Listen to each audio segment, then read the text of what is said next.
Hey guys, we're back. It's not guest week this week, and I don't know, I'm not as stressed as I was last week. Welcome to Video Games Are Hard, episode 20, and we have we have a prepped beginning. 1, 2, 3. We suck at bingo. We were trying to sync that up. That didn't I'll really sync it work. up in post, don't worry. Oh, it'll be dope. All right. It'll be sick. We Anyway, suck at bingo. We suck at bingo, yes. So what happened in bingo world? Are you asking me? It was a theoretical question, but I'm going to answer it myself. Okay, sure. We went 1 and 2 in the 2v2 lockout bingo tournament for SMS. Yep. And not as bad as Oatflicker that one time he went 0 and 2, so I'll take it. That's also true, but it doesn't feel good. So our commentators were actually the team that we beat when we lost our second match. I just realized that. Yeah, that's true. So the commentators that were commentating our match that we lost to get knocked out was Deathline and Rubber Ducky Assassin. And it didn't feel good that they, like, as we lost, they were just like, yeah, we should have beat you too. Like, I mean, to be fair, like, they're not wrong. I know. Well, like, in addition to the fact, like, we suck at bingo, we should have lost our first match that we won. And then we played well our second match and lost. And then we played like dirt the third game and lost. So We signed up for this bingo tournament thinking that signing up would fire us up to get motivated to play bingo and actually do scrims and stuff. Turns out we never were motivated. So we just kind of did our matches and played shittily and yeah. Dude, when in our last match, so for context, for anybody that doesn't know, there's a bingo tournament going on. It's still going on in the Super Mario Sunshine community. We are knocked out.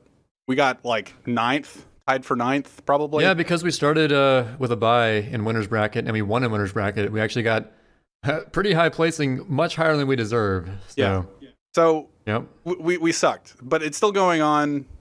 Good luck to everybody in the tournament, whatever. We're probably going to commentate something. I haven't really. Yeah, the matches coming up are going to be much more hype because it's actually actual good teams left. So keep it up. Yeah, so our second match we did really well. Our third match, I was given blue coin routes, and to like, basically. Okay, yeah, I guess let's explain why we both royally messed up in our third match. Well, we messed up by giving me anything blues related. I think I take most of the blame, but we both fucked up. Oh yeah, I definitely did. Yeah. See, in the second match, if we had this conversation after the second match, I'd be like, Trey, I don't know, Trey fucked up. I played really well. I screwed up like 2 things near the end, but it was like at the time where I would have had to stretch out to cover 6 goals, you know? Mm-hmm. Like if we had this conversation after the second game, I would have had a totally different outlook on it. But the third game, I think I was the weak link. Really? Yeah, we got blue coin goals, and we were just like, oh, I should go to Bianco and get blue coins in like 15 blues in Bianco, 20 blues in Bianco, and do Bianco 4 floodless. I don't know blue routes, and they got me on blue routes immediately. They got me on a blue route immediately. You on blue routes. I haven't practiced any blue routes. Like at the end of the match, Deathline was just like, or RDA, well, one of them, they were just like, do you not know the 15 blue routes in Bianco? It's like super basic. And I'm sitting there going like, I don't know blue routes. We didn't practice at all. I play 96 shines and I didn't put any prep into this. Yeah, so I told you, I'm going to do my thing. You get these blue coin goals because there was 15 and 20 blues in Bianco, which is super value. Yeah. And I was like, yo, Sid, get those goals. You can beat Popo easy. Yeah. And I didn't realize, Sid, I sort of forgot that we didn't really know blue routes anymore. Well, so. it's not even that we don't know blue routes. It's that I don't know blue routes.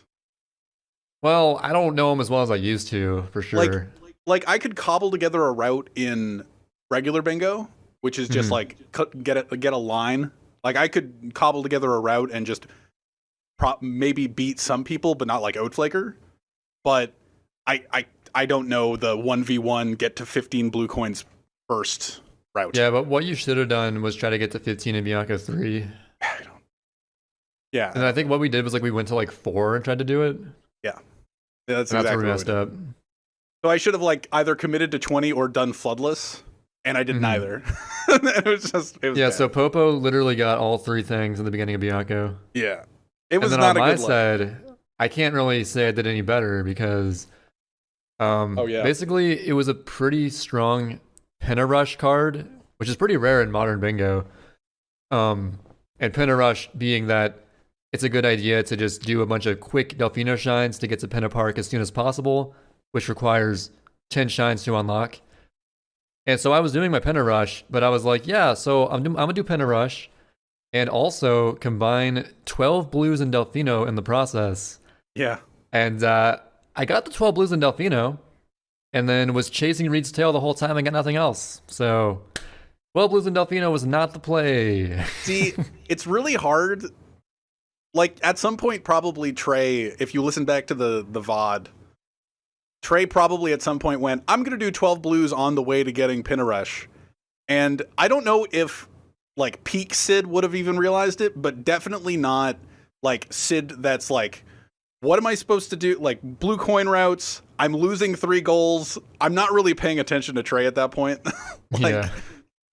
I don't know if at any point I would be like, Trey, you shouldn't do that, just do Pinna Rush. And what's funny is that I probably wouldn't have done that if I was facing a better opponent.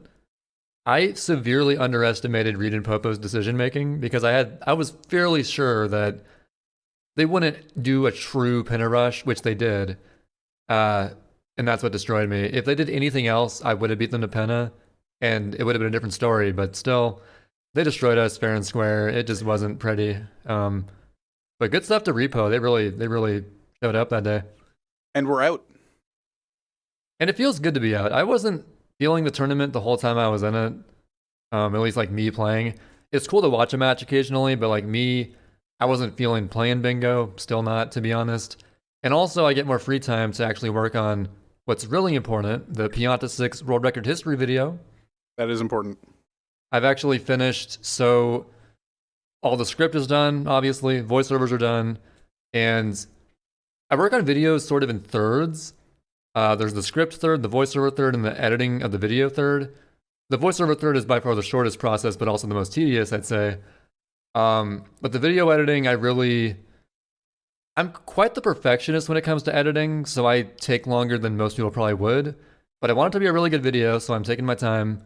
And in the video portion, I've actually finished roughly 11 minutes of the about 30 minutes the video is going to be. Probably half the length of a standard 80% or 120 history video. Quota, by the way. Yep. But yeah, making really good progress on that. My initial goal going into the video editing third of the process was to finish it before Animal Crossing comes out on March 20th. Thinking about it now, thank God I have a leap day, but this is leap day we're recording this on, by the way. And the leap day is helping, but I don't know if that's realistic because I have to finish about a minute of editing a day on average to meet that deadline, which at the rate that I edit and try to make stuff as good as possible is probably not going to happen. So I'm hoping for April release at the latest. So that's my final thing on that. See, I would suggest with the Animal Crossing release on March 20th, I'd be like, you know what? Let's both get it. Let's pull Luigi's Mansion 3 and let's both like have our opinions on the podcast. You're going to play Animal Crossing? This is my point. I have zero interest in Animal Crossing, like absolutely I was surprised zero. by that. So I was just like thinking to myself, I'm like, oh, we should both get it and like both talk about it like on the podcast. It'd be kind of nice. Just you can play with Frenchie and I and some others. And I just have no, like, I'll play Raid Shadow. I'm grinding the shit out of Raid Shadow Legends. I have no interest in Animal Crossing whatsoever. My question was about the Pianta 6 World Record History video. What, like, how long is it going to take to edit the video with Oatflaker getting the record at some point soon? You know what's funny is I actually, as soon as I made that tweet to Oatflaker, Oatflaker tweeted saying, yo, where are the SMS bounties at? I want some money. And so I responded with $420 if you get a world record sweep of all the Pianta Village ILs. Because Oatflaker was getting quite a few of those. Sid and some others have been taking him back, but I was like, yeah, $420 if you get every single Pianta IL at the same time, which would be just ridiculous, by the way. Yeah. If only for one reason, because Pianta 6 is just good luck with that. Pianta 6 is the most optimized or the longest like grinded IL for sure. It is so Fetch is so good at that level. He's on a level beyond anyone else in anything, any other level. It's crazy. It was one of the only ILs before ILs were big that was ILable. You know, it was the only one of the only ones with in-game timer that was actually kind of decent to play. So everybody just kind of grinded it. That is why this is a good level to make this video on, because most ILs, which are popular to grind now, just because we have in-game time codes and any level has in-game time, there's actually a lot more history to Pianta 6 because it always had in-game time. So that combined with how fun it is to grind sometimes, and just it lended itself to a really good IL, and it became extremely optimized as a result. So there are literally strats by players that haven't touched the game in probably 4 years in the level in Pianta 6, and you can't say that for really any other IL. But you will find out what those people are and what the strats are in the video I release. So stay tuned. I also responded to that tweet, the $420 bounty tweet. I was saying like, oh wow, so consider my Pianta 6 a little less shit, and then I'll quit. Like, because my Pianta 6 is so, in comparison to like the 219 world record right now, I have like a 213. I think people can get like 215s or 216s in runs, and I'm just like, no, I can't do any of this. So I'd get like probably a 215 or 216 and be like, yeah, I'm done with this, because you can probably get a 216. Because I have 2 world records in Pianta Village that are pretty good. I'd like to say they're solid. I gotta say. So even though like Goopy Inferno might be harder to get, I don't know, Pianta 8 and Pianta 100s, that's more to do, at least. Indeed. I like the long levels. Yeah, my Pianta 6 record is only a 215.59, and that's my only 215 ever, so I'm pretty proud of that. Good. Oh, what I was gonna say about Oathflaker. So when I made that tweet, I actually theorized, I had like a really funny idea, or if theoretically Oathflaker or someone else beats the record before I release the video. So I'm prepared, don't worry. I'm prepared for that. Okay. So whether it happens or not, I got a plan. That's all I'm saying. What about me? What if it's me? If it's you, I don't know what I would do. Hey, I'm a pretty pro ILer now.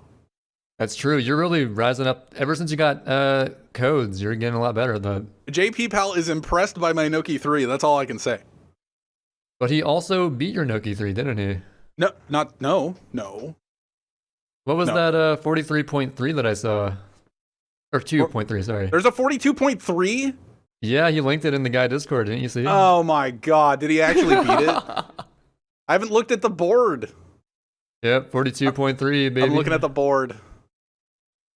No. So the thing about Noki 3, should we do an impromptu WR history on Noki 3 right now? Not next week. Okay, yeah, let's... Next week when I get it back. That's cheap. I'll let Sid bask in the crazy emotions of just realizing this thing happened. I didn't know that he got it back. Aww. Well, now you know. That had to literally be in the last 6 hours, because I haven't looked at it. It was actually while I was morning. At the gym like an hour ago. It was 6:47 p.m. my time, and right now it's 8:11 p.m. I looked at the board at like 3 p.m. my time, and I'm just like, okay, I still have it. And he still had like a 54 or some shit. JP Pal's crazy, man. Well, I can beat it. I know I can beat it. I was doing even without looking at that board and knowing that I was beaten. Like, I've been poking at Noki 3 because I know I can put the time a little bit lower. And I've had really good pace attempts that just screw up somewhere. But I know I can do it. So let's hold off on the world record history until JP and I get tired. I'm going to save the WR history for that for when 41 happens. Or like when we stop. But no, JP's so confident 41's going to happen. I don't know if 41's going to... 41 is going to be really, really, really hard. That's crazy. That IL has come... I think what Capelon prophesized, that Noki 3 has like the most potential to be saved of any level. Yep. it's finally coming to fruition in 2020. Like, what was the IL time when I got practice codes? Like, you had the record. So I had sort of like a half-assed attempt that I did in like 10 minutes of 43.88. Yeah. Because at that time, I was the Noki 3 king for a few months because no one else really cared. So I had the best splits at a 122.1, I believe. Hog. And then now people have 121 splits, so it's crazy. I have a 121 split. Sid has one and Dide has one. And I only did 5 days of attempts. So who knows how low that can go. Yeah, I was pretty proud of Minoki 3, but I knew this day would come where people start to rise up on it and appreciate the movement in it. JP Pal, for some reason, latching onto it. It's because I was improving it. He's just like, I'll improve it too. I'm like, damn it. As soon as these new kids see Sid improving something, they're like, wait a minute, I can do better than that. Oh, Boomer? Boomer doing something? I can do better than this guy. Damn. Yeah. Except for the hundos. Sid, Everybody just leaves my hundos. Sid is like a speed bully magnet. I don't know what it is. But nobody has Equivocal Genius has attempted. I got Noki Hundo, and I saw him like, oh, you want to talk about Noki Hundo? Sure. I mean, you know more about it than me. Well, so. Noki Hundo, you know the Nanashi route came out like a year and a half ago or 2 years ago, right? Mm-hmm. And the Nanashi route, which is like a totally different routing of Noki 100s, was rumored to be like 8 seconds faster. Like, people were saying 8 seconds faster after it came out, and I was just like, I don't know, maybe, I don't know. I always knew it wasn't that much. And I didn't have practice codes, so I couldn't really test it, so whatever. Recently, I actually did Noki Hundo attempts, looking at Equivocal Genius's time with Nanashi route, and his gameplay was pretty good. He got like one ledge grab, but other than that, it was pretty well done. And I ended up beating it with the old route, which... The boomer route. With the boomer route. What's really funny is, and Trey pointed it out, Equivocal Genius's comment specifically note on his world record for Noki Hundo was Nanashi route boomers quaking. and I'm just like sitting there going like, I don't know, maybe I can beat it with old boomer route. And it took me like an hour.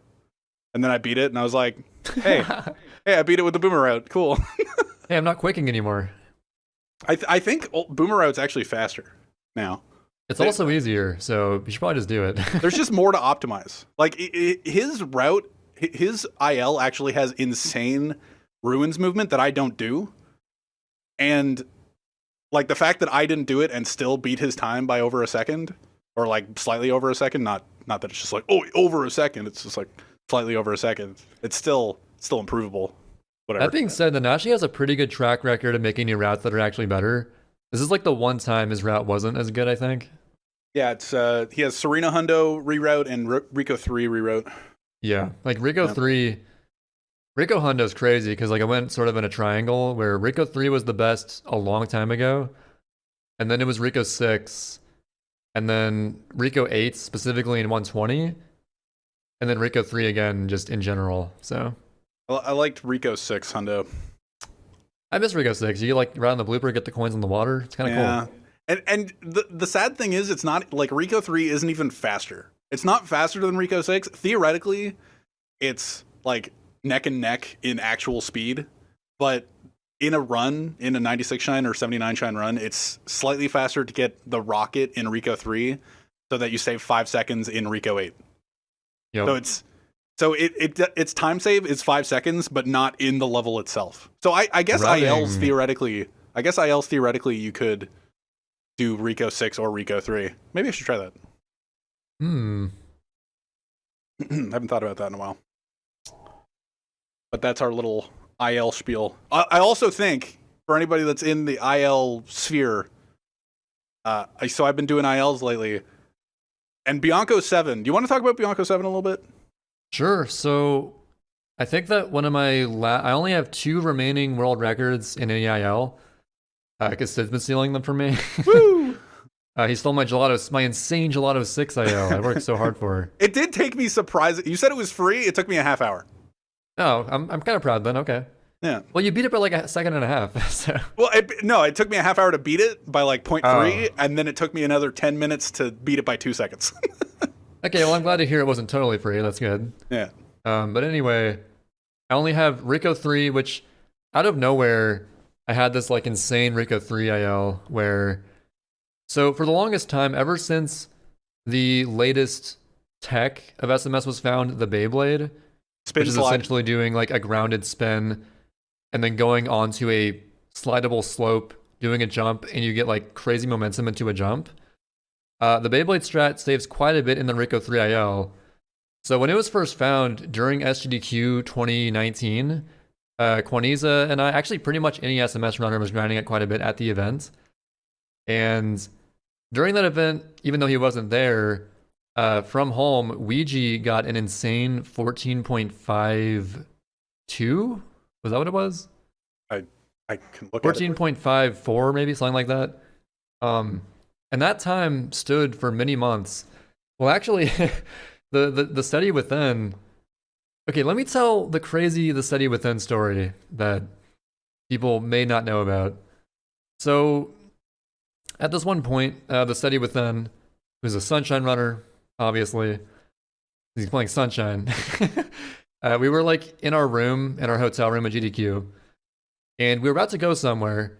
So some others leave the room to like go out and go somewhere.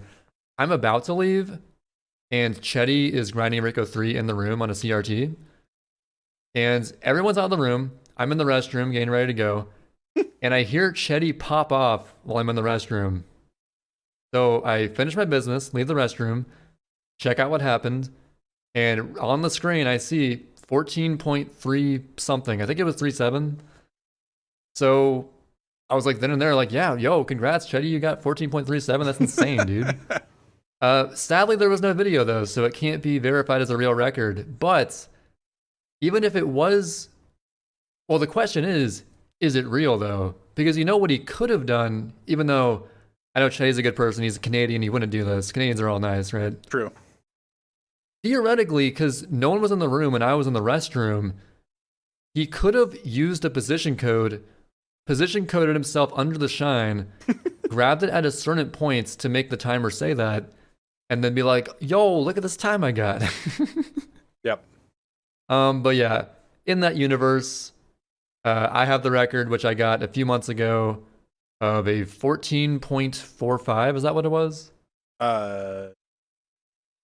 And And I bopped Ouija's time by nearly a tenth of a second, and it was out of nowhere, too. I was just playing it on a whim. My previous best time was probably like 14.6, 14.7, and I just nailed that insane double jump from the crane into a perfect hover through the cage and get the shine, and bam.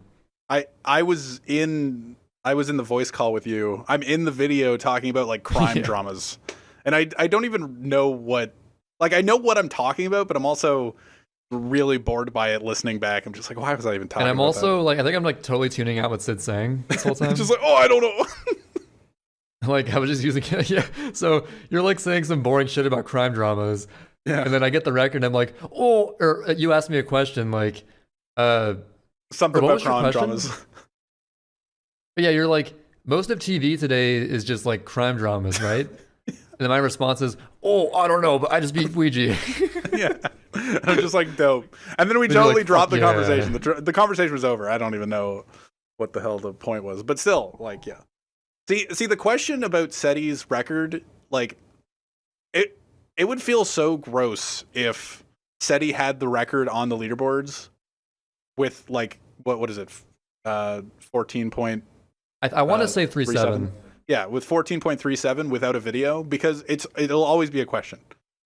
Yeah, Just because like I is that real? said, my theoretical way he could have cheated it, no one was in the room, so You just can't, like, without proof at all, you just can't. It's you got to have video of your WRs, folks. But yeah, Bianco 7. Oh, right. So Bianco 7. We got on a long tangent there. Holy crap. Yeah. What I was going to say was, of my 2 records I have, one of them is Rico 3. The other one is a tied world record with probably 8 other people for Bianco 7. I think it's just 3.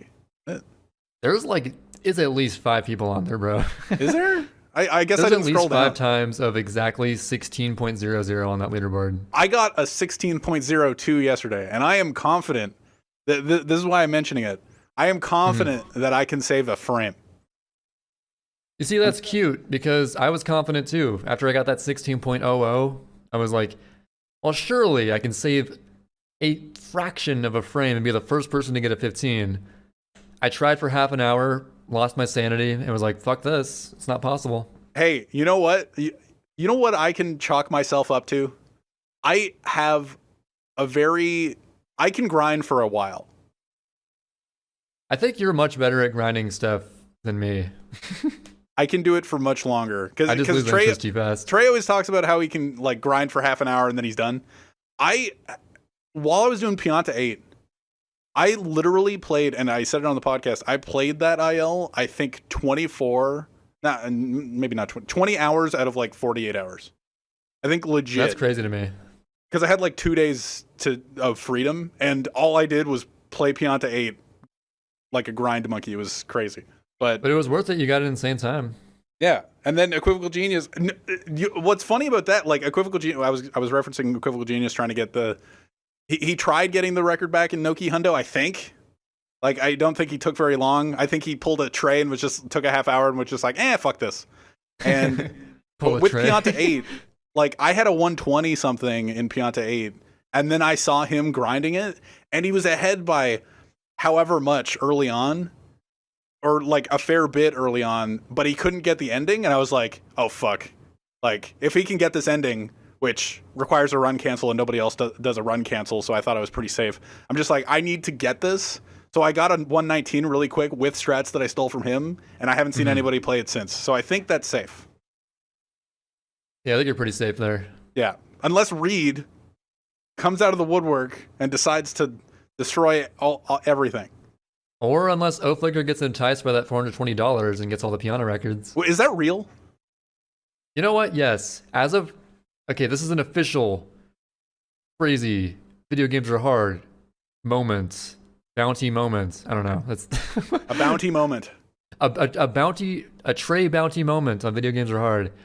If anyone, even you, listener, manage to get every single Pianta Village IL world record simultaneously, all 11 of them, I will give you, via PayPal or Venmo or whatever these crazy kids use, $420 USD.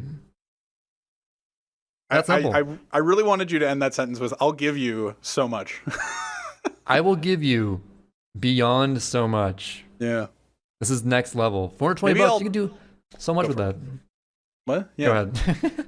Maybe I'll try to, this will probably be how it goes. Like, I'll think about it and be like, I'll play Pianta 6, and I'll try Pianta 6 for a bit, and I'll like try to learn harder strats and stuff, and then I'll get maybe a 216, and I'll be like, I'm done. I can't do this. But yeah, it's official. As of this moment, I will do that. Also, I have that other bounty going on for a while because it's never going to happen. If you can manage to skip the sub level in Pac-Man World 2, I'll give you $500. So that one's still up for grabs. No one's taken it yet. I wonder why. Well, since we're talking about skipping part of the game and a lot about Super Mario Sunshine, maybe we should segue into the fact that now we skip the opening. Yeah, so this is a topic that I think you said someone didn't want us to talk about too much. Somebody didn't want us to talk about, but other people really want us to talk about. So you know what? The people who want it, you outweigh the naysayers. We're going to talk about it. It's pretty important. So yeah. So what's going on with the timing method rules in Sunshine these days? Super Mario Sunshine, you can now have the option to do other timing method. You can just start from a plain file select and go. You could do it from reset timing if you really want to. If you're Kaminari. Even though it will manually change it on the leaderboards. But you can still start from file select. Don't worry about it. Who cares? Watch all the cutscenes. But now we're allowing Peach timing and hacked file timing. Oh, God. These Sunshine players are literally using hacks for their game? What the fuck? Yeah. So we can now believe this. Skip the first 2 cutscenes with a save file that you just save after watching both of them, and then just replaying without and mashing through those cutscenes. Or you can modify a memory card somehow. I don't quite know how to do it, but modify your memory card to have a save file that's actually watched all 3 cutscenes, but you're replaying Airstrip. So it's replaying Airstrip and then mashing through all 3 starting cutscenes. And people get scared by the name hacked file because it sort of insinuates, oh, what if there are other hacks in the background and it's not legal? But quite simply, it's just nothing changed in the game except for the flags for the first 3 cutscenes are already saved, so you can skip them all. See, last week when I referenced it in like, I'm so glad that during the Cheese interview, by the way, last week we interviewed Cheese. Oh yeah, check it out. Cheese05. If, like, I'm so glad that we don't have leaderboard drama like Zelda or whatever. Like, we don't have so much drama. We have just like our little bit of leaderboard drama that's kind of okay that we talk about every year and pops up every so often. Nice little annual events among Sunshine Runners. I didn't realize that the vote was actually ending that next day.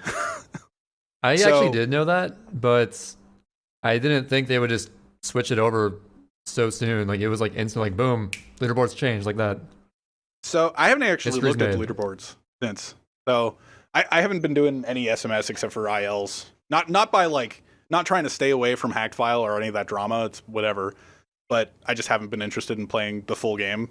I actually was going to do a run this evening, but I was just like, we have to do the podcast and whatever. I can do Noki 3. I still have the record, but I'll try to improve it. Oh shit, JP Pal has the record. Oh, no! Wait, now you actually have to improve it. Yeah, now I actually have to beat it. So, but yeah. So I didn't actually know the poll was ending that next day. And there's a lot of shit that's come down from it. I actually voted for hacked file. I think hacked file looks clean. As stated in the past, 2 file looks whack as shit, and I'm glad that it's not. Thankfully, 2 file wasn't voted for. That being said, J. Cool's PB, which uses 2 file, was still allowed because he did his run prior to hacked file being a thing, so it was grandfathered in a sense. Okay, which is whatever, sure. It's fine. We're accepting everything at this point. Who cares? Yeah, we're basically Sunshine is like the most progressive speed game of all time now. So great, but those SMS Republicans, see, those Blood Whale tweets don't make sense to me. Like, Blood Whale is a fine guy. He's actually been in my. I hosted him once or twice. He's actually been in my chat. It's whatever. We're all cool. But like the fact that he tweets out like, I don't know, bashing the SMS Republicans, which I guess the boomers are, like Trey and I are, quote, an SMS Republican, even though I'm Canadian. Super toxic. Yeah, like, because we were all against 2 file and all like the quote progressive things. So, but I actually voted for hacked file. So I don't know who he's owning. I think like everybody voted for hacked file. There's and also Kaplan voted for it too. He's also a boomer. Like, it won, and it wasn't close. Like, it more than 3/4 of the people voted for hacked file to be allowed. I'm pretty sure. So, fine. And then Blood Whale was also like targeting Bouncy Boy. He's like, get off your high horse. You're irrelevant now. Blah, blah, blah. I don't know. It's weird. Like, he's super passionate about timing methods, and he always comes off as like kind of asshole-ish towards people, but it's fine. That's his steez, I guess. So. That's his steez. How Respect. There was a Bouncy Boy tweet in the mix, right? Like, so yeah, he was like disappointed that I forgot what it said actually. Like, he was talking about J. Cool bringing up the poll and us actually like bending the knee to actually doing the poll over and over again. Oh yeah, the point of it was like, it just goes to show if you whine enough over and over again, you eventually get your way. Yeah, essentially, because like, and I mean, he's not entirely wrong, right? Yeah, if you keep reopening the poll to the exact same or a variation of the same thing, eventually it will win. You know? And then when it does win, there's no going back. So this is what it is. It's not like like if I was really against hacked file, I could start a poll being like, let's go back to where it was. Like, there isn't that. Yeah, it's the way it is now. Like, it's set. That's not happening. So at least it's all over, ? But now we've opened up what is the Twitter hole of opinions of everybody that doesn't play SMS. Yeah, or like people who haven't played the game since like 2013. So I forgot the poll was going to come out. So this is my whole point. I forgot the poll was going to come out, and I was just like, oh, the poll came out, nice. And I thought nothing of it. I was just like, oh, okay, well, hacked file is allowed. It's kind of cool. 2 file isn't allowed. Cool. I hate that. Peach file is allowed. Awesome. File select, whatever. Like, it's still there. But then I kind of like disengaged with everything for a day, and then the next day I looked at Twitter and there was a paper tweet being like, everybody's mad about Hacked File that doesn't play the game. And I'm just like, oh, okay. And then I responded with, oh, are people mad? Okay, interesting. And then I looked around Twitter, and a lot of my recommended tweets were like just people that have like Tofuel was in there, and Alpharad was in there. It sets a bad precedent. Like Alpharad was one of them, I think. Wait, really? Alpharad? Was it Alpharad? Am I thinking the wrong guy? I don't remember Alpharad. I know like Grand Pooh Bear, Easyscape. Grand Pooh Bear tweeted about it? What did he say? I think you're thinking of Easyscape, bro. No, Alpharad tweeted too. I swear. I didn't see that one. I saw a lot of tweets, and not that one. There were a lot of tweets out there. So but yeah, everybody just kind of has their... Everybody has their take. Easyscape That's my point. Made like a big tweet like supporting the decision. Yeah. And then Grand Pooh Bear responded saying like, yeah, it's best to do what your community wants and all that stuff.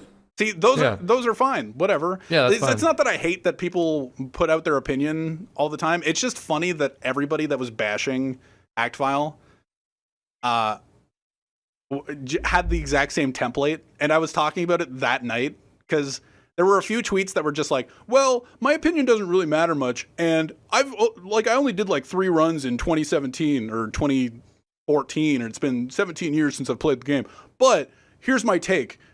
It's just like something along the lines of it's a bad what was Tofuel's a bad precedent for the communities, and there was another one that was just saying like it's a bad it's a bad message towards other games. I don't remember what exactly the wordings were, but just like it was just bad. It was just like a bad road to hoe, essentially. And I was just sitting there going like, I don't know. I'm fine with it. Like I'll probably still play. And then actually, Select. even worse retweeted. I have the tweet up right now, and it says, "Speedrunners, haha! Look at all these YouTube comments saying we're hacking. What idiots! They don't understand we're just playing completely legit. Also, speedrunners. So we're gonna start from a literally hacked file because it's better." And I mean, okay. I mean, it's just sort of that tweet has to go along with sort of the vague nature of hack, right?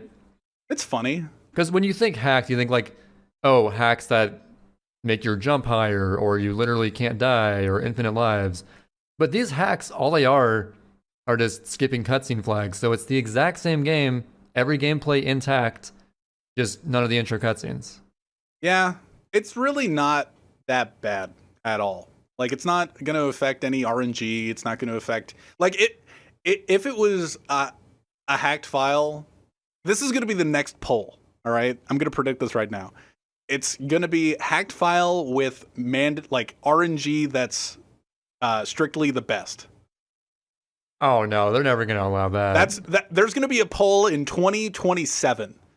Okay, 2027, maybe. We'll see. Yeah, just like, I'm sick of this goddamn King Boo messing up all my 116 attempts, even though the world record's 111. This is the Blood Whale equivalent.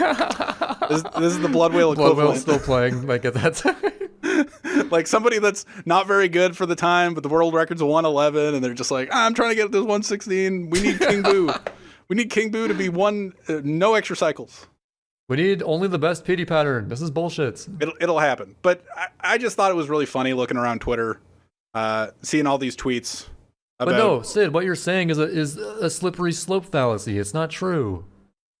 You know what? They were right. They were right. You know, a lot of people who were more of the liberal people in the community, always wanting race file and the new thing to be allowed, they were always the ones saying shit like, "Oh, that's a fallacy. You're using fucking slippery slope," or it's what's the other thing? Ad hominem, whatever.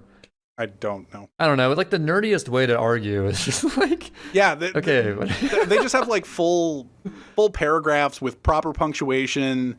It's just so try hard, and it's like, okay, whoa, I didn't know you went to law school, bro. Like, what are you trying to say? What was the one? It's just like it's like, oh, you could. It was a random Twitter post. It wasn't anything related to the Sunshine community or anything, but it was something. Somebody wrote a sentence being like describing a long paragraph as a dissertation paper, and then Trey and I were making fun of it, being like, oh, you wrote a really long page of words.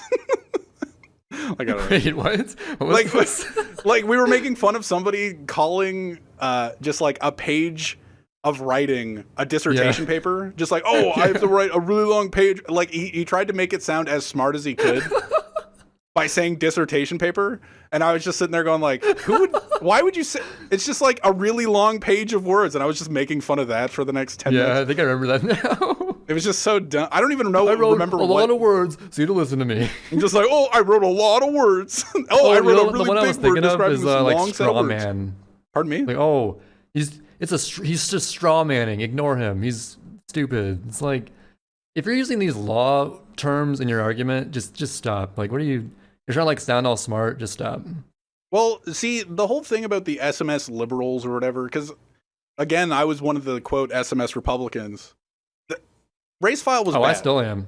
Racefile was bad. And oh yeah, I mean, it's straight up skipping gameplay. Racefile is essentially a file that starts when you save in Delfino and you skip everything in Airstrip. Cutscenes, gameplay, just totally wiped out. That would have been bad, like a really bad precedent, as Tofa would say. Precedent, yeah. And President. President. Obama. See, we're all still against Racefile. I think Racefile is still stupid. And the poll lost because Racefile is dumb. And then even all those the hate tweets from Blood Whale again and all those other things talking about how Racefile is the future and stuff, and everybody that voted against Racefile is a hater or whatever. Racefile was bad. And then eventually they found the common ground. Everybody found the nice little niche where everybody was kind of happy. I voted for Hackfile. I probably won't use Hackfile. I might use it like once or twice if I figure out how to make it work. That's a big hurdle, but other than that, like at the end of a stream, if I don't want to, it's just like GCMM software on your Wii.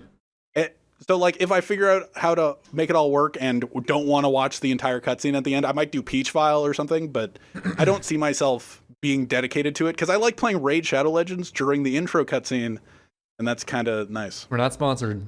We're not sponsored. But I've been playing. You know, actually, this whole time I haven't actually given my opinion or what I voted for yet. Yeah, what the fuck did you vote for? I only voted for yes to Peachfile and no to everything else. Okay. And so I've never been opposed to Peachfile. I've always thought, yeah, Peachfile makes sense. All you do to set it up is save after the flood cutscene. All the gameplay's intact and you can skip 2 cutscenes, which is pretty solid for no hacks required. And I'm gonna get like people calling me out of touch and a boomer for this, but I still don't think it's okay to like for Hackfile to be a thing personally. Okay. That being said, whatever the community seems to value more is not necessarily going to be in line with what I want. So if like 70% want Hackfile, then sure, like go ahead. It's not what I would prefer. I still think that like beyond Peachfile is not a good thing, in my opinion. But if the majority of the community is okay with Hackfile, then sure, go for it. Why not? Yep. That's the I'm not going to go gatekeep what most people want to do. So yeah, that's the healthiest way to go about it. I would have been the exact same way as you. I probably would have voted for Peachfile just for people to skip without modifying anything about the memory card, just skipping with a save file on the memory card itself, 2 cutscenes. I would have been totally fine. But that same day that I was voting or figuring out how to vote, because speedrun.com was having a lot of issues the day that I was trying to vote. So it was just like, oh, you can't sign in. I'm just like, okay, well, I can't get my code in order to vote, so I'll try this every so often. If I had been able to immediately vote without having any speedrun.com problems, I would have probably not voted for Hackfile. But while I was trying to figure it all out and have it actually work for me, I was watching Papacino's stream, and he was doing Hackfile, and I was like, oh, this is Hackfile? And he's just like, yeah. And it looked really clean to me, and I was like, oh, okay, well, this actually seems pretty okay. Not like that it is very clean, and it's like not all abrasive and weird like 2File is. Yeah. But I just personally don't believe that games should be modified in a way to make them easier. It doesn't feel like it's the same game at that point.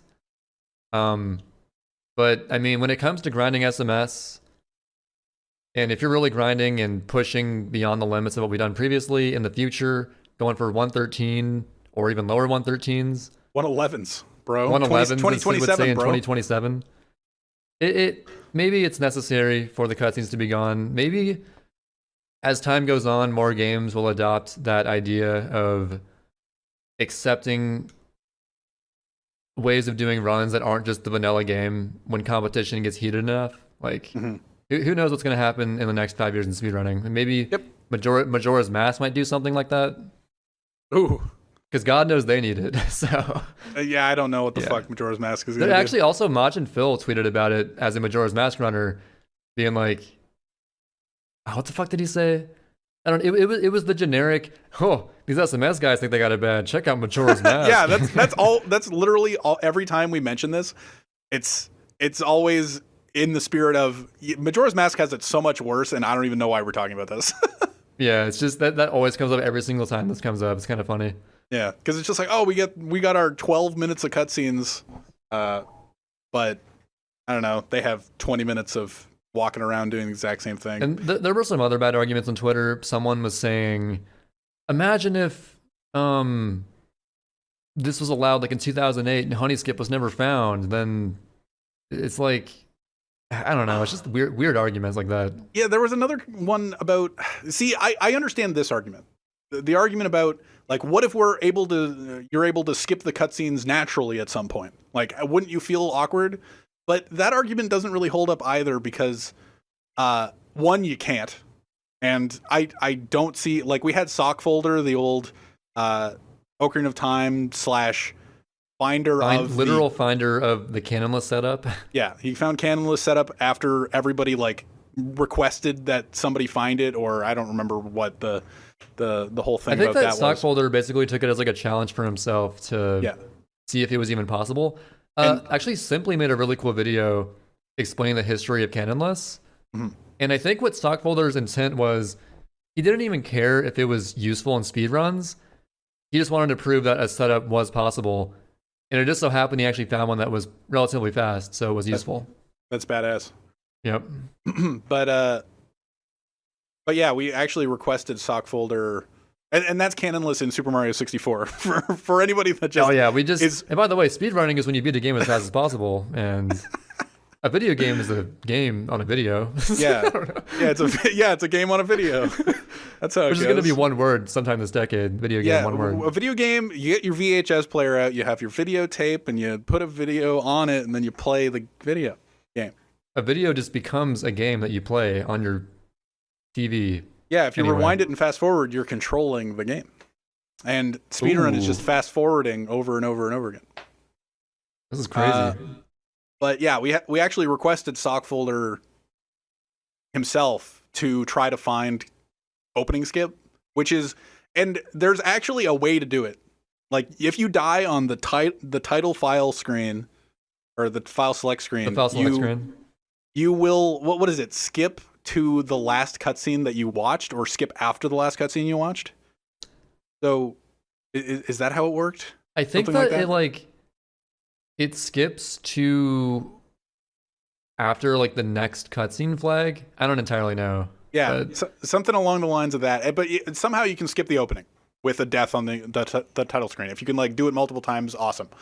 But Sockfolder himself was just like, there isn't a way to do it. Like, you don't have if anybody know, or if you don't know anything about Super Mario Sunshine, you actually have so much more restricted movement on the file select screen. You can ground pound, you can jump, you can triple jump, you can side flip, you can spin jump. Yeah, but you can't dive. You don't have flood. You can't hover or do anything. You can't really. You can you can clip through the foul blocks. Yeah, and by doing like a pretty precise jump and holding sideways for a little bit. Yeah, Calf but it leads found to that nothing, once. So I remember when Calf found that, we were all just like, "Oh my god!" And then that's actually pretty hype. It's a pretty fun way to start runs. You can like clip through a foul block, and it still hits it on the way down. Yeah, it's a pretty swag way to start a run. But yeah, there's just, and you can only move back and forth. So there isn't actually a way to do it. But theoretically, if you could, like for this person who tweeted it out, I don't remember who it was, but if you could theoretically die on the opening screen, and we find it after changing our timing methods and stuff like that, it would actually affect the time. Like the fact that so we use Peach file and Hacked file now, but you can actually do file select. So everything is just what is it? A derivation?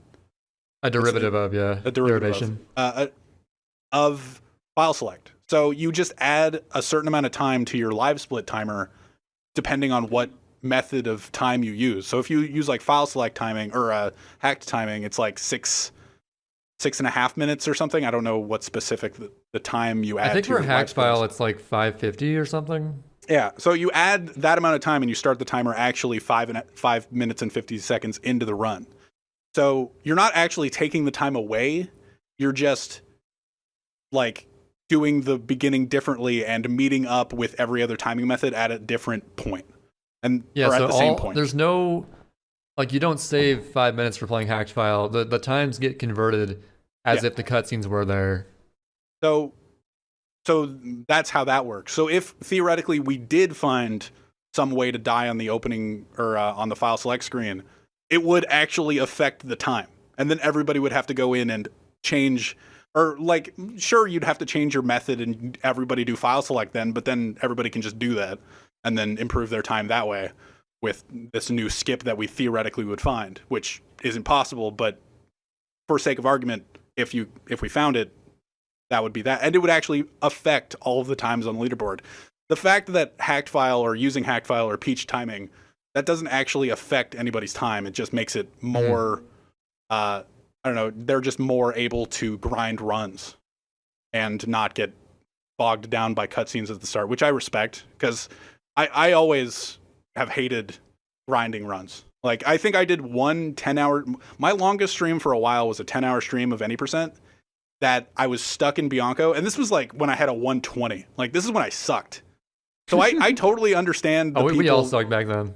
Like, I totally understand the people. I remember Ice Windowsill linked me a clip of a person, and Trey, you've probably seen it too, of somebody that had probably a 140 or something getting pissed at windmill wall kicks. I've seen that. And it's just like, yeah, like we've all been there. Like, we're mad at windmill wall kicks when we still have 20 minutes off the record, but you're still mad at it. And you get frustrated, and sometimes you just early reset for no reason. Shoutouts to Reed. And the king of early resets. And like, I get it, and being able to skip it is fine. It's just, there was never, and to put a cap on this, unless Trey wants to add a little bit more, I'll add one more thought after this. It just makes it so that everybody's happier. Like, it doesn't change, it doesn't remove any gameplay, and it's a nice compromise for everybody in the community. So whether you're against it or with it, it exists now. And if you end up running the game, you can choose to run file select, but if you don't, it's kind of the community's choice. It's a quality of life improvement where the improvement of the quality of life outweighs the less legitness of the run, I suppose. Yeah. But again, it's still the same game. All the gameplay's there, just minus some cutscenes.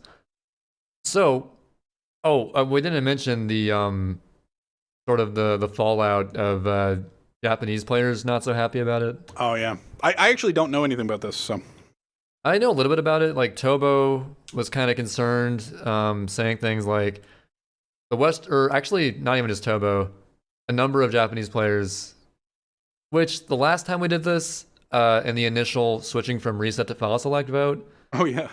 Which was like a way, way smaller deal, like a 7-second difference, like literally nothing compared to this. But the JP players got shafted because we made the decision without them, and we just kind of forced it on them. But in this case, I guess they got shafted even harder because, like, they were allowed to vote in the same poll that we had, and I think only like 9 or 10 of them voted. And I'm pretty sure none of them were in favor of hacked file or anything. But I mean, the Western runners all the outweighed Japanese them players, significantly. Just to iron that out, all the Japanese players that voted voted no, but there was one that abstained. Oh right, yeah. Like, one consciously knew about it but abstained from everything. So anyway, sorry to interrupt. Japanese players, I mean, you look at us disgusting SMS conservatives, right? Republicans. Yeah. We are not even anywhere near as Republican as the Japanese community. As conservative. Conservative. My bad. I keep mixing up the words. Yeah. So we already knew going into this that there's no way they'd be happy about it. But I think that like over time they're sort of lightening up to it. I think some of them are considering using Peach File at least. And I think it's just like a necessary step. You sort of have to ruffle some borders to make any changes because there's no way you're going to please everyone. And yeah, we did kind of do them dirty, but in a way it was necessary for this quality of life improvement to happen in the first place. So wasn't there something about a translation issue? Yeah, so I guess some of them were saying like, oh, the options were not translated very well.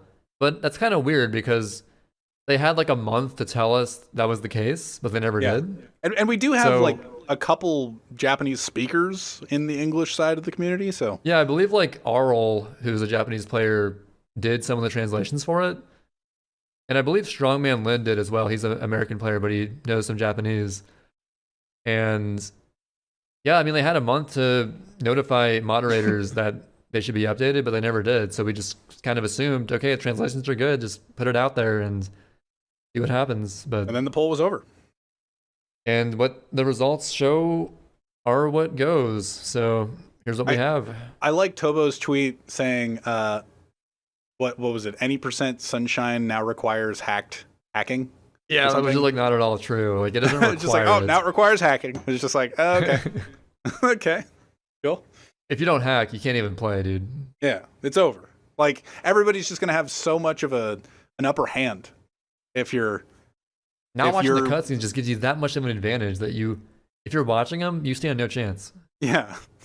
But I'm sitting here being like, I haven't done a run in a week and a half, and I'm like, I feel like I'm lesser for that than not or lesser not running the game at all than potentially running with a cutscene, you know? So there's some food for thought. Like playing the game versus not playing the game is a lot better, a lot better than not skipping the cutscenes, you know? But yeah, I think we can move on from the hacked file nonsense. Yeah, it's over. I hope that it's done. I hope that this is done with everything leaderboard related for Super Mario Sunshine and the beginning. Hopefully the beginning of an era where we no longer debate over pointless timing method stuff every single year. And yeah. But you know what? It could have been like the Kinney Cola, you know? The file select versus race file versus act file versus peach timing versus 2 file, that could have been the glue that held the SMS community together. Like coming back, calling each other snakes, you know? It's possible. I don't know, optimistic emo falling into the trap of writing a long paragraph that's properly punctuated. And see, okay, he specifically did what I told him not to. I was just like, don't go into the conversation and pick out like a typo they made or a mistake they made. Is, just don't get involved in the argument and like point out little weird things and like try to change opinions because it's not going to happen. Dude, don't make typo arguments. This isn't 2008. The fuck? Right, why is everybody... especially not typo arguments. It's like, what? Just like, oh, you suck. You're dumb because you mistyped there. It's just like, what does that mean? It's like, sure, I put the wrong there, or maybe I forgot an E. Yeah.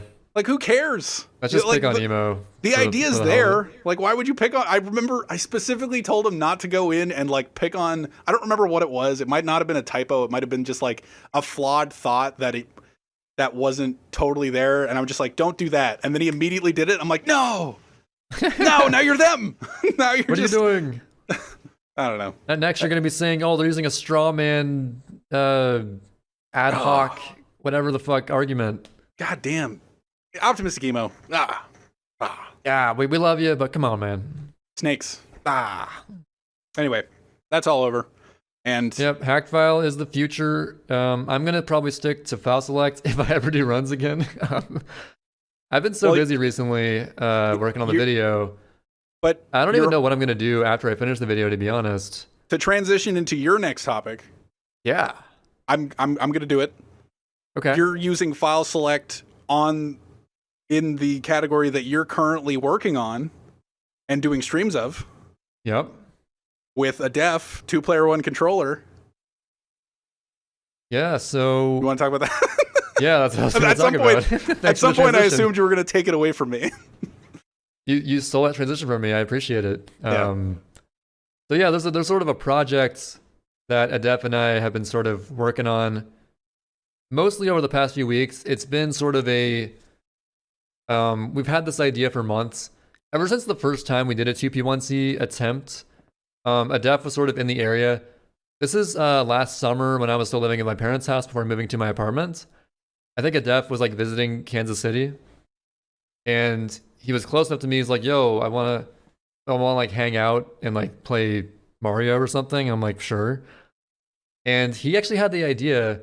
He's like, "Yo, what if we like streamed us attempting to beat Mario Sunshine, 2 players, 1 controller?" Which what that means is, one of us has our hand on one side of the controller, other person other side of the controller. So once someone gets the control stick and the L trigger, which is me, that's what I have, and Adef, the other person, gets A, B, X, Y, Z, R, and the C stick, and try to coordinate that and actually beat the game under those conditions. And actually, going into it, we were pretty afraid. We're like, damn, this seems insane. I don't know if we're even going to beat this. But pretty quickly, we picked up on sort of like strats we can use, whether it's me saying like 3, 2, 1, then you do an input, or sort of like these weird like synchronization techniques we can do to make it work. Like in that first session, we figured out probably the most technical and precise skip in the game, honey skip. In about 15 minutes, we figured out a setup, 2P1C. And at that point, we realized there's potential in this. If we practice this, and we did finish the run, by the way. We finished our first attempt of sort of like going through fucking around in like 3.5 hours roughly. So, and that was last summer. We didn't really do anything with it for a few months after that. But we realized like, yo, SGDQ 2020 is coming up. What if we attempted to actually legitimately find strats for this and submit it for GDQ? And it would be kind of a cool, because let's be honest, the whole any percent or any percent race or 120 run at GDQ kind of getting stale a little bit for Sunshine. Wouldn't you agree? 96 shines would be hype as fuck. We still have to get 96 shines in there. That's the one hype category left. Yes. But regardless, 2P1C is a fun challenge to mix it up for the game that I think would be really cool to watch and interesting to do live and give commentary for and whatnot. Mm-hmm. And what's crazy, I don't even remember if we had the idea ourselves or it came from a YouTube comments on the highlight video for that stream I posted on my YouTube channel. Someone suggested or mentioned, I would love to see this at a GDQ. And I think maybe that comment sparked the idea in my head, like, yo, what if we actually did practice this, make this happen, get a solid time, submit it, and get it into the marathon. So you're saying the idea in the comments sparked the same idea for you? So I don't remember if we thought of it ourselves. I think we thought of it ourselves, but it might have been the comment that sparked the idea. I don't remember. You could have stolen a commenter's idea. It's possible. I wish I could remember how it came up, but regardless, that's how it is. And the biggest hurdle in this whole process is that I live in the Midwest and Adef lives in the New England region of the country. So how are you going to do that when you don't live in the same area? It's not going to work, is it? But thankfully, someone suggested that we try this software called Parsec. And I believe actually it's a shout out to Leffens_Visa on Twitch. He's one of my viewers. I think he suggested that, maybe someone else as well. But basically, using Parsec, Adef is able to like screen into my screen and view my desktop. And using Parsec and Dolphin Emulator, we're able to set up both of our controllers so that we only have our respective buttons that we can press. And he looks into my screen, and with the power of the internet and all this software and crap, we can practice 2P1C internationally if we wanted to. So I have one question before you go into the fact that you've been playing over the past couple days and stuff. Mhm. Do you hold, when you control the control stick and the left trigger, do you hold the controller with both hands or do you just hold it with one hand? So in this scenario, when we're doing it over the internet, I do hold it with both hands for Cheater. stability. Cheater. What's up? Cheater. You're cheating. Well, yeah, no, but like in person, you would have that stability of the other person being there, right? Yeah, I know. And it's you actually can't cheat because we actually only turn on the buttons that we're allowed to press on our controllers. Mhm. So like if I press A, nothing happens. So there's really no cheating involved except for, I guess, we're technically using both of our hands. Oh my god. Woo.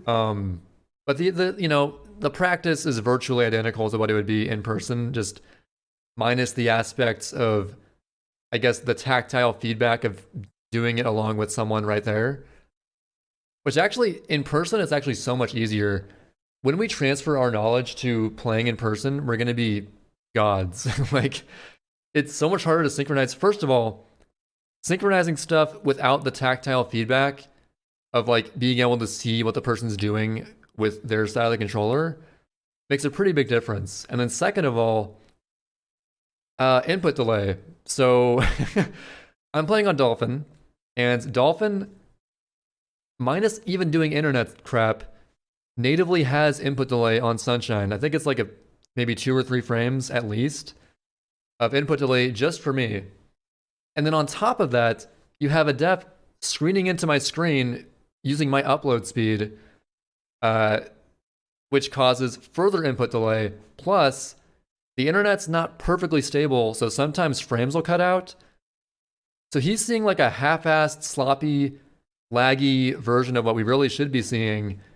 And the way we put it to sort of motivate us is it's training weights. Yeah. We're using training weights to practice this because we have no choice. But in person, we're going to be insane. So we're pretty excited. Actually, earlier today, we got an insane cut we didn't expect to get so soon. Our first run was a 212 with a lot of slop. Our second run, which we did yesterday, we got a 157, the first sub 2 ever. Pretty proud of that. And today, our goal was sub 150, and we got a 143.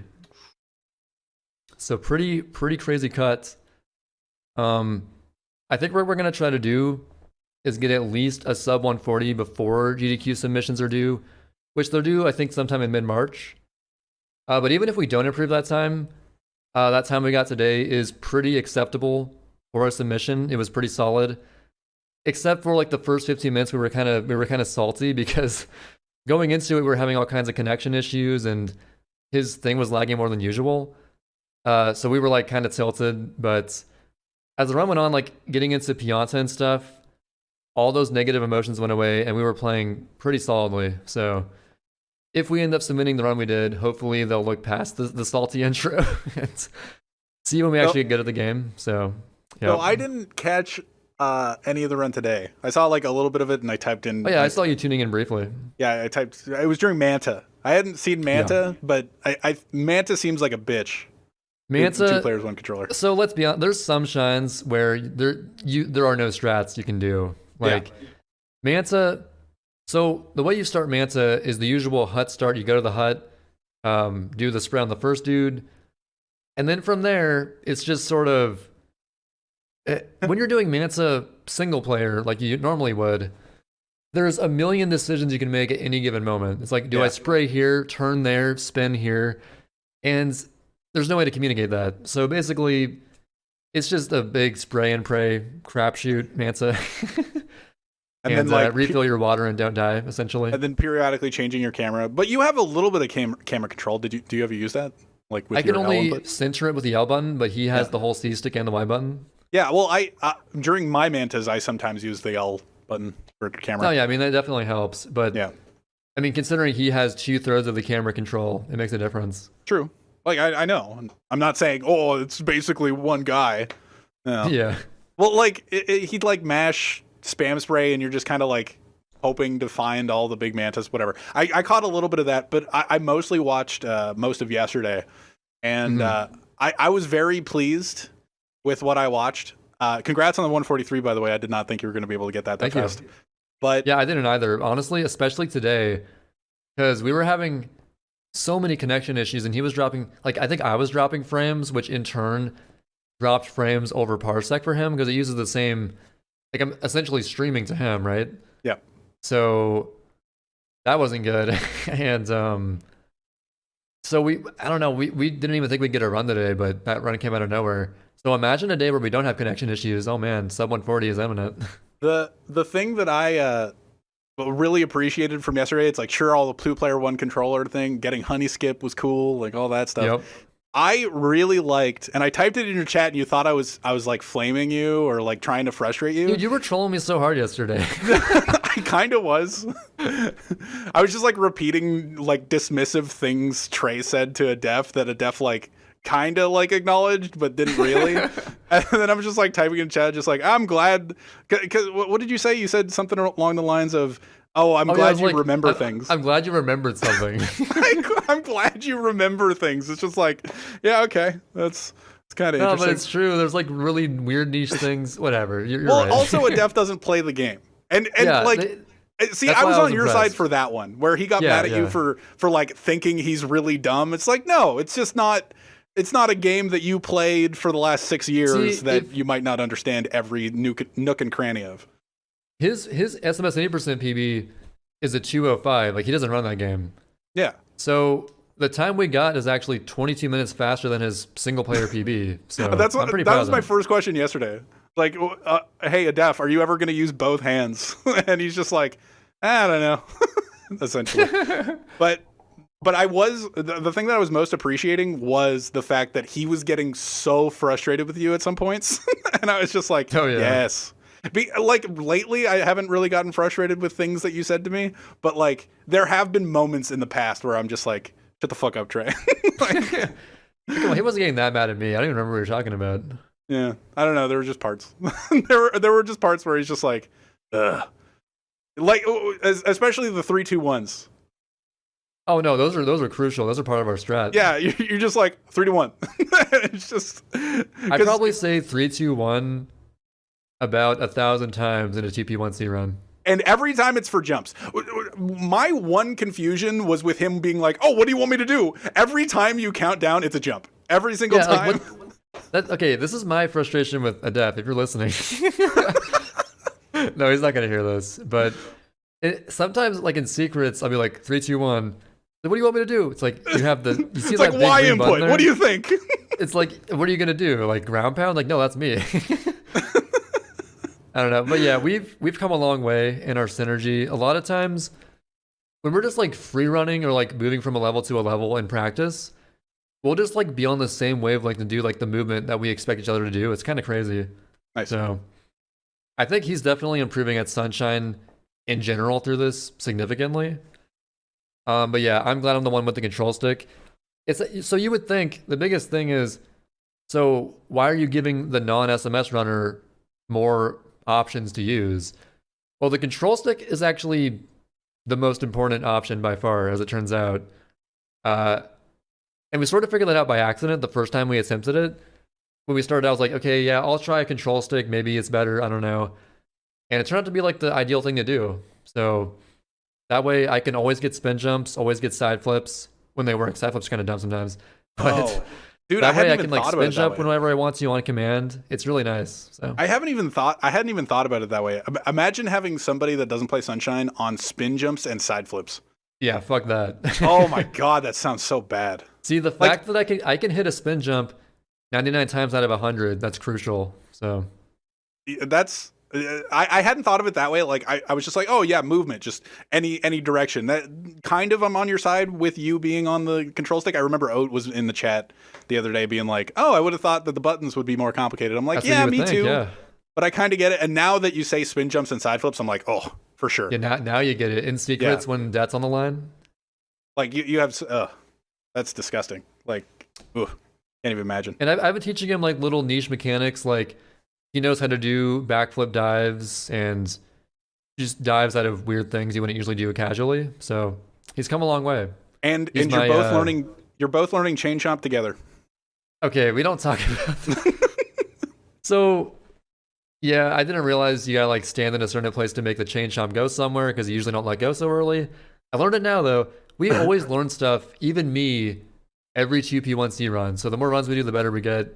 It's kind of obvious. I but was yeah. like, oh, I was giving Trey the benefit of the doubt. He left the chain chomp in Pianta 4 so early that I was like, oh, they've already done a run of this. Like he probably automatically turns left no matter what. And then it's just like, oh, and then he stood there being like, oh, where's the chain chomp? Hold on.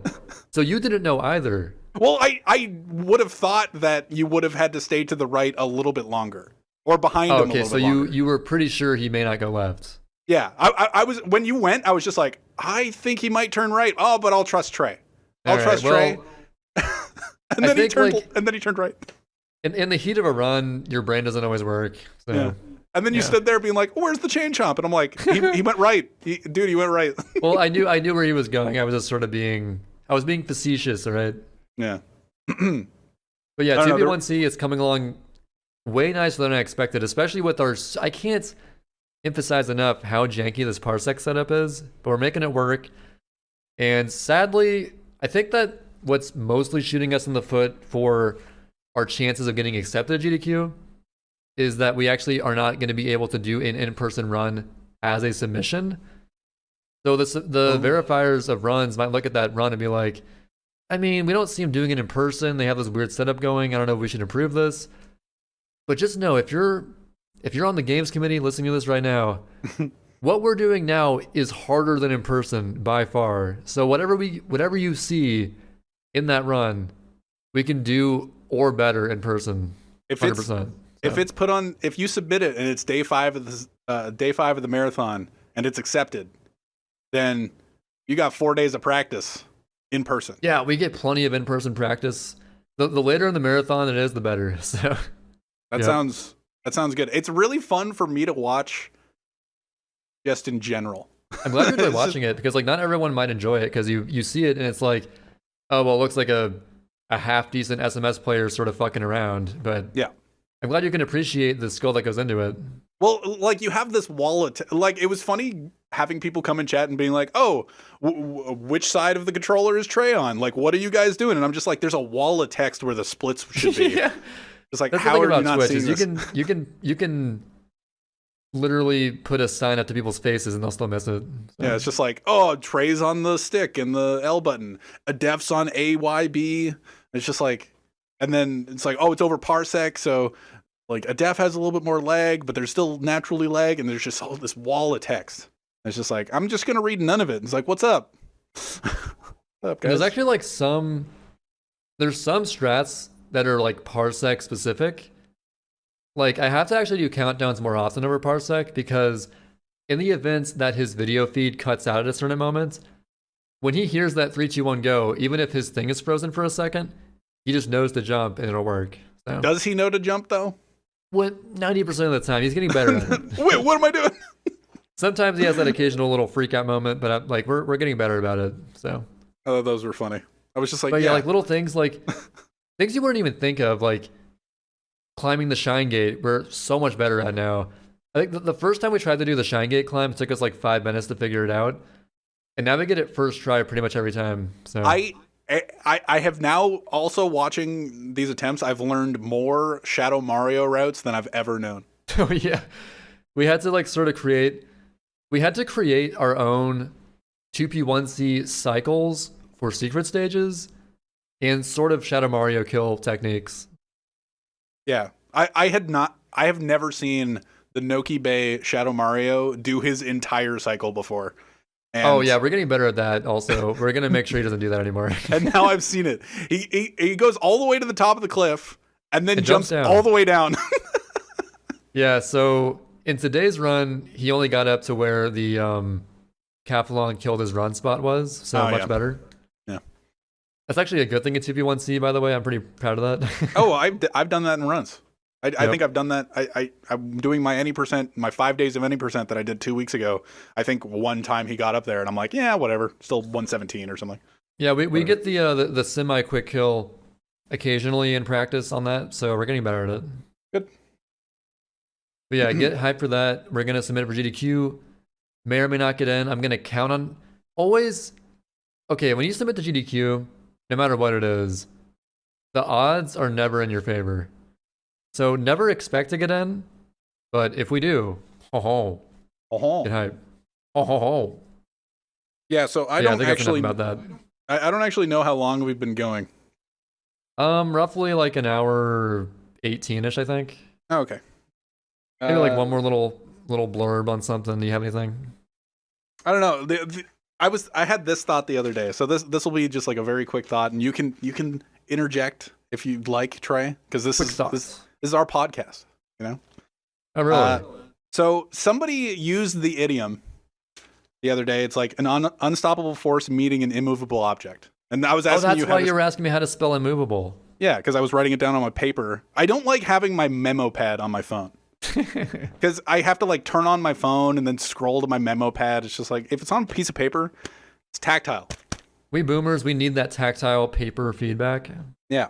So somebody used the idiom the other day, and I've never really thought about an immovable force or an unstoppable force meeting an immovable object. I've never really thought about it. Like you think about it and just like nothing happens, you know?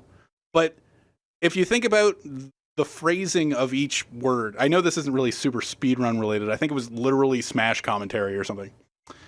But an unstoppable force doesn't stop, right? Even for an immovable object, it wouldn't stop.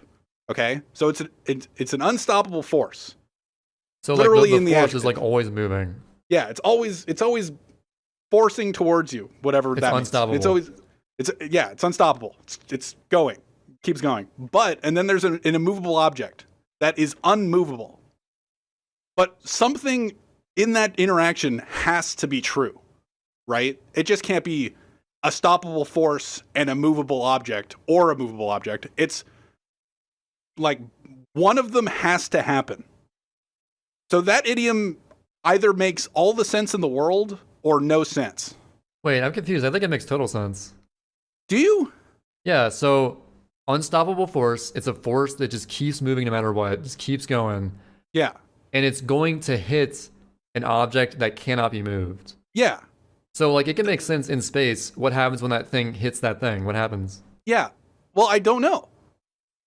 It's impossible because neither such a force exists, but it's sort of like a philosophical bullshit thing. I started thinking of it as a what's the cat in the box with the gas. Schrodinger's cat? Schrodinger's cat. I was thinking about the Schrodinger's cat, where one of the outcomes has to happen, but you don't know what'll happen. Like it's like Schrodinger's force is it's Schrodinger's immovable object. Like you don't know if it's moved or not until you open the box. I think that I saw that question.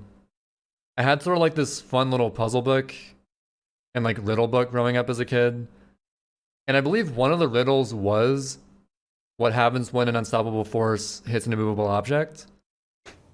And the answer was the most unsatisfying bullshit answer ever. I think it was like, it's impossible because it's literally impossible for these things to exist. And that was it. Okay, that's lame. Like, that's lame. What, I want to know what happens. Come on. But you're setting yourself up for, like, I understand the metaphor, like, oh, what happens when this interacts with this? And it's just like two Melee players or two like sports icons or something, and there's like they're gonna meet and somebody's gonna win, and like how does one interact with somebody of equal strength? It is weird because like in that like metaphor, comparing it to Melee players or sports players, which player is the unstoppable force, which player is the immovable object? Like, it's just metaphors for strength, so they're both like of comparable strength. That's yeah, but like one of them is just stuck there forever, never moving. Yeah, but and one of them is unstoppable, always moving. So one of them is better, right? No, it's just stupid. It is kind of dumb. That's my whole point. Metaphor. It's like a rock in a hard place, where it's just like it's one's a rock and one's a physically hard place. But a rock's also hard, so like yeah. So, like, that's the thing. They're supposed to be the same thing. You're caught between two hard things. But that's the thing, is that the forces, they're the exact opposite thing. Yeah. So it's kind of relevant which player is which force. Well, you're going way too in the weeds. I'm in the weeds, boys. You're in the weeds now. You're trying to. You have to see you have to see the forest for the trees. I don't know if that idiom's actually applicable here, but I feel like it works. I love idioms. You have to see the forest for the trees rather than. What you're saying is I'm making the metaphor way too literal. Yes. Okay. Yeah. Maybe you're right. Yeah. Yeah. So, but like I'm doing the same thing, but I think it's dumb. That's my whole point. It is dumb, and I hate that riddle book for that stupid answer. Because like. When an unstoppable force meets an immovable object, something has to, like, either this thing doesn't move and then this force is proven to not be unstoppable. Or, yeah, proven not to be unstoppable. It's proven to be stoppable. That's my point. Or this object gets moved and this is proven to be an unstoppable force, but this immovable object is now movable. You know? So either they're lying or they're not going to interact. But you know what's both an unstoppable force and an immovable object? What? The Video Games Are Hard podcast with Trey and Sid. No. That's the end of the podcast. Is that the end of the podcast? That was my attempt at an ending. Yeah, woo! It's Google Play, Spotify. We'll be back next week. Maybe we'll have a guest. Maybe we won't. Big 2-0. It's been 20 episodes. Pretty crazy. Woo! I hope you enjoyed that. A lot of sunshine talk, but it was good talk, I thought. So I had fun. Good talk, Sid. We'll talk next week. All right, later, folks.